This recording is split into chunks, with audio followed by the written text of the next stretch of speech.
L'Union soviétique est seule. Staline, qui a éliminé tous les opposants, décide de construire le socialisme dans un seul pays. Le socialisme, selon Staline, c'est l'industrialisation et la collectivisation. Товарищ Ленин мечтал о 100 000 тракторов на наших полях.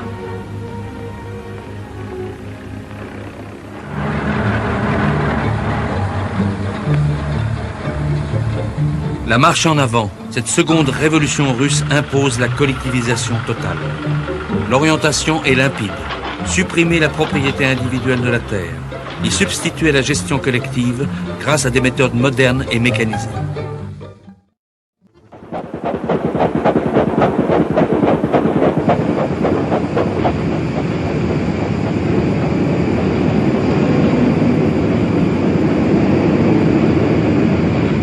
Moscou lance le premier plan quinquennal et annonce des chiffres extravagants qui contribuent à l'édification d'un mythe.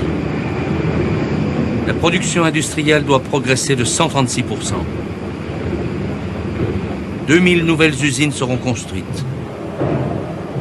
Le plan est le nouveau front, l'instrument de mobilisation de la population dans la guerre industrielle. L'industrialisation donne au pays une infrastructure moderne qui transforme une Russie rurale et archaïque en une société urbaine. 30 millions de paysans sont déracinés. C'est la plus grande et la plus rapide urbanisation de l'histoire. L'armée industrielle a besoin sans cesse d'être stimulée. On exalte le facteur humain. On vante le travailleur de choc et l'émulation socialiste.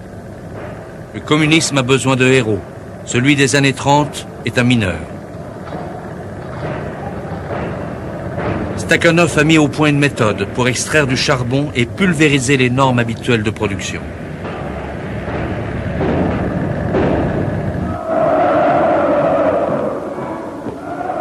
Dans tout le pays, il est donné en modèle. Le stakhanovisme, c'est le dépassement de soi pour la victoire du socialisme.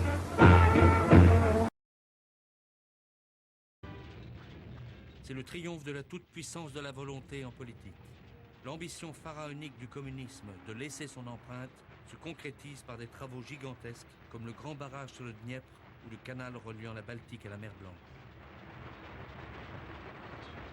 L'image glorifie le travail titanesque des hommes. Les autorités ne cachent pas que les travailleurs sont des prisonniers des camps, des zèques. Une revue de propagande diffusée en Occident chante la régénération à coups de pioche. Assassins, ils ont connu pour la première fois la poésie du travail, le lyrisme de l'édification. Не готовы основные каналы и шлюзы, а до конца строительства остаются считанные дни. Отсрочки не будет. Солнце определило срок. Нужны героические усилия. Слово за вами ударили. Близится половодье. Весну мы должны встретить готовыми сооружениями, или вода, которую мы захватили дамбами, загораживали перемычкой нашим врагом и сметет результаты неслыханных трудов истекшего года. Сегодня наш враг вся в воде.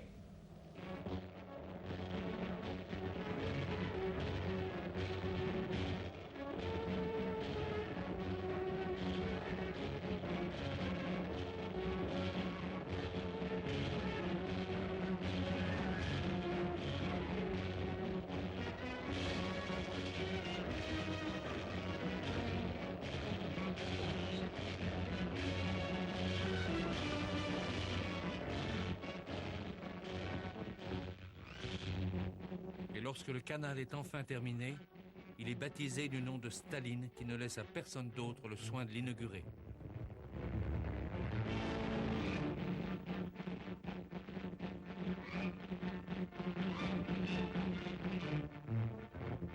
L'homme, ce mot sonne fièrement, s'écrie Gorky lors des cérémonies.